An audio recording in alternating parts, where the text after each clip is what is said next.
The Cleveland Browns are facing questions they can no longer dodge. Every week that passes without Shadur Sanders stepping on the field only intensifies the storm swirling around.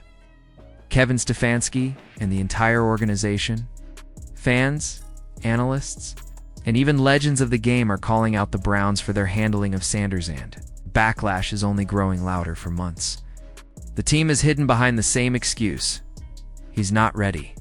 That line has been repeated so often it feels rehearsed. But what does not ready even mean? Guy Bush, in a fiery commentary, asked the question that cuts to the core of this debate. Where did that rationale come from? Where did the idea come from that quarterbacks are delicate flowers? His point was clear: the NFL isn't a league for fragile athletes. It's a league that demands resilience. If Sanders is truly not ready, then prove it on the field. Let him play, let him struggle, let him grow. As Bush said, prove to me you can't do it. The frustration isn't just about football. Eric Dickerson, one of the greatest running backs of all time, put it bluntly. He believes Sanders' exclusion has less to do with readiness and more to do with race. In a powerful interview, Dickerson argued that black quarterbacks are often judged by a harsher standard, their mistakes magnified, their opportunities delayed. It's different for us, he said. Black players, we can't speak out like some of the white players. It's not about attacking them, it's about the system. To Dickerson, this isn't just about Shedeur. It's about Deion Sanders, too. He suggested that the league, and maybe even the Browns, don't want to empower the son of a man like Deion, a figure who speaks openly, challenges authority, and inspires players to see themselves as more than just athletes. They don't care for his dad, Dickerson said. And that's wrong. Deion is trying to help young men become men, not boys.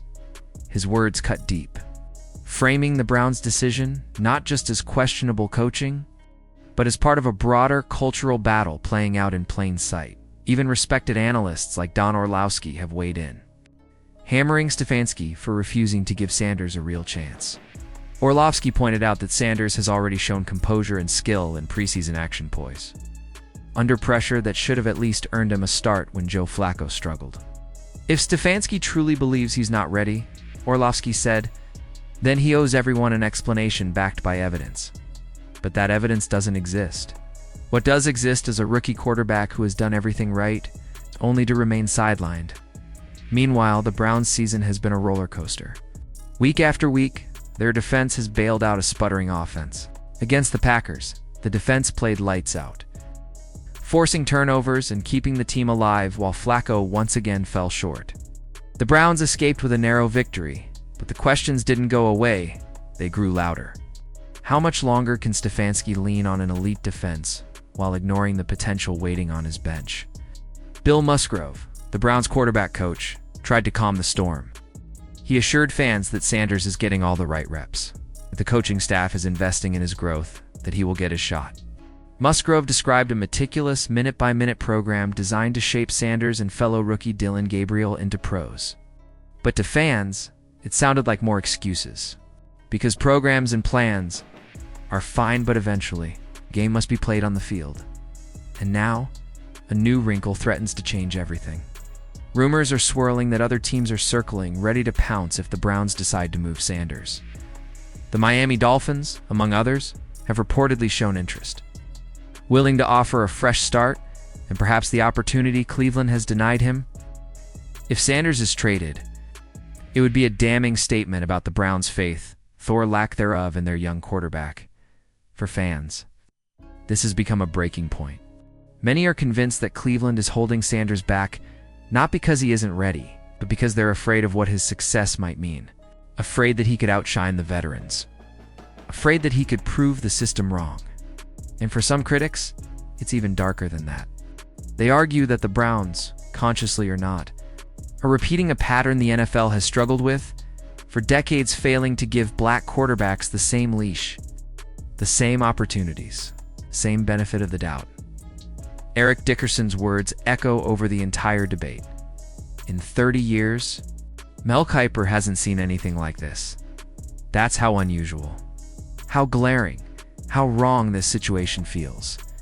And it's why pressure is mounting, not just for Shadur Sanders to get his chance, But for the Browns to answer a bigger question, are they truly committed to developing young talent, or are they protecting a broken status quo? Are they afraid to risk failure with a rookie, or afraid to risk success that could expose their past mistakes? The clock is ticking. Stefanski's job may hang in the balance. The locker room knows change is needed. The fans are restless. And Shadur Sanders is waiting, preparing, doing everything asked of him behind the scenes. The Browns' next move will define not just Sanders' future, but their own. Keep him benched, and they risk losing both a player and the faith of their fan base. Trade him, and they risk watching him flourish elsewhere, a painful reminder of what they refuse to unleash.